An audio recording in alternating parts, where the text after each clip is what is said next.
guys, bago ang lahat, bumabati ako sa mga newly subscriber ko na shoutout sa inyong lahat at maligayang buhay.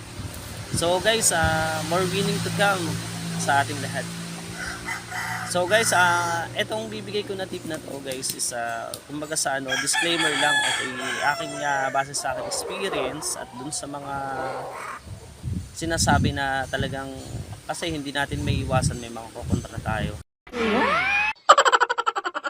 May mga kukontra sa atin, may mga viewers or ano man, pero ito sinasabi ko ay base lang sa experience. Kung kayo ay may mga diskarte na sarili, kagaya ng mga batikan na handler, sa inyo lang yun. Depende sa inyo kung gusto nyo i-share. Pero yung sa akin kasi, bilang isang vlogger, gusto kong i-share sa ating mga viewers, sa aking mga followers at subscriber, ang isang bagay na aking natuklasan. So guys, etong bagay na ito guys is patungkol sa ating mga stags. Bakit nung sisig pa sila, sobrang magaganda naman ang katawan, pero nung tumuntong na sila ng pagiging stag, bakit ang hina ng katawan, biglang bumagsak ang katawan, namayat sila. So guys, sasagutin natin yung katanungan na yun. So pakilala muna tayo sa channel na.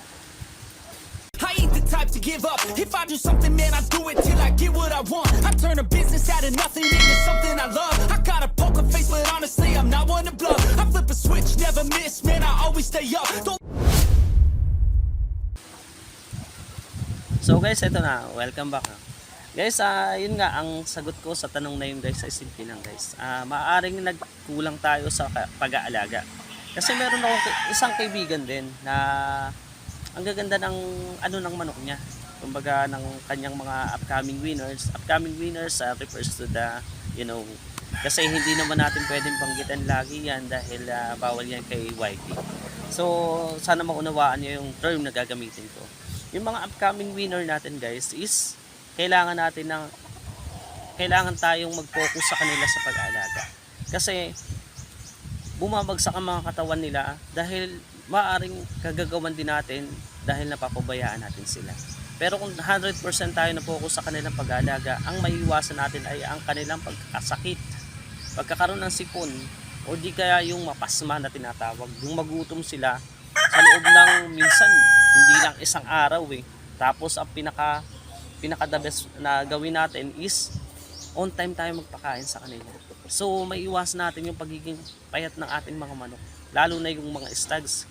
Kasi ang stags, alam nyo guys, itong tip na to, talagang kumbaga obserbasyon ko sa aking mga upcoming winner. So guys, one time meron akong inalagaan, 3 sila. So napapansin ko yung isa talagang mahina yung katawan niya. So hindi ko alam kung saan ako nagkulang or ano man, pero yun pinilit kong alamin.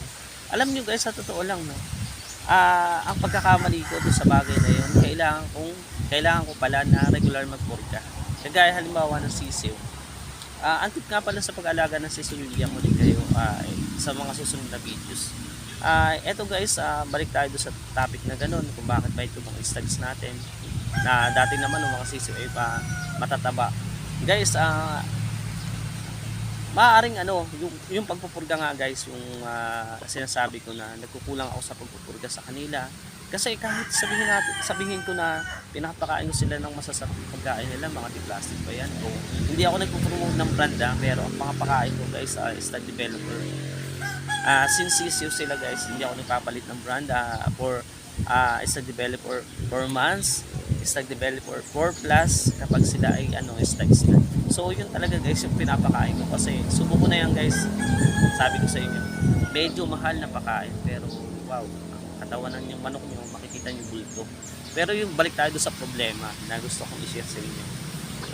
Yun pala, kailangan natin na magpurga every 2 months or even 1 month. Kung napapansin natin na ang ating manok is ang ating upcoming winner ay medyo natatamlay siya. So kailangan nating purgahin At bukod sa lahat guys, hindi ko sinisiraan yung ibang mga multivitamins ano. Pero pinaka the best, ang gamitin yung multivitamins guys is yung, for example, ako kasi ginagamit ko yung pantao na guys eh. Pero guys, wag nyo isusubo ng isang buo. Kumbaga maintenance nila yun. Sa loob ng isang linggo, twice a day nyo lang sila. Twice a week nyo lang sila susubukan. Kumbaga, Di ba ang hanap mo? Kaya ako na, nalilito na rin ako eh. for example, di ba, Monday, Tuesday, Wednesday, hanggang Sunday, di ba? Pipili kayo ng araw kung kailan nyo lang sila susubuan. For example, napili nyo ay Martes at saka Webes. So, i-maintain nyo sila ng ganun guys. Hanggat hindi nakaka-recover yung katawan nila, is tuloy-tuloy lang ang pagbibigay ng vitamins sa kanila. At saka yung iba naman na magaganda ang katawan, mas maganda, may maintenance din kayong vitamins sa kanila. For example, isang beses sa isang linggo. Kaya magbibigay na lang ako ng isang halimbawa ng vitamins na ginagamit ko. Yung between 4, 3, 5, 7. So maganda yun guys. So isang beses sa isang linggo doon sa mga pag-maintain sa mga katawan ng mga ating maganda naman ang katawan ng manok. Pero sa mga payat na manok, kumbaga thrice a week or twice a week, pwede naman yun guys.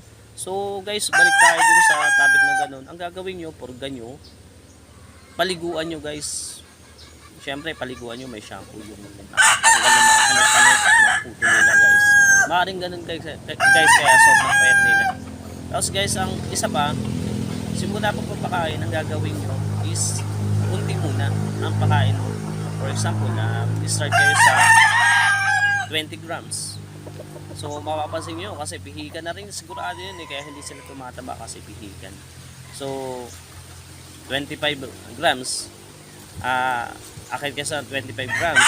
So after that, maubos pa rin kung talagang humingi pa rin. Gawin yung 30 grams. So humihingi pa rin sila. So gawin mo 40 grams. Maximum mo guys, hanggang 50 grams ka lang. Kumbaga, obserbahan mo din mga manok bago obserbahan mo din ang iyong upcoming winner bago ka magbigay ng pataka. Kasi for example, nagpakain ka ng gabi, 50 grams na maximum ang pinakain mo kasi ang pakain niya kumain eh. Eh ngayon, kung kapakain ko ulit ng umaga, niligyan mo na lang siya.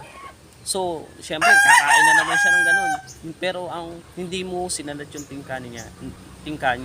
Eh, ang mangyayari guys, so, maaaring kapag hindi mo ginagawa yung i-check yung butsi nila, yung tingka ko tawagin sa amin, butsi sa ito, eh may mga natitirang pagkain pa dun. So, pakainin mo siya ng madami kapag kaya niyang tunawin. Kaya nang tunawin ng sistema niya yung pagkain na ibinibigay mo. For example, 50 grams, kaya niyang tunawin. So, pakainin mo ng 50 grams. Pero kung hindi niya kaya tunawin, i-maintain mo lang siya sa 30 to 35 grams.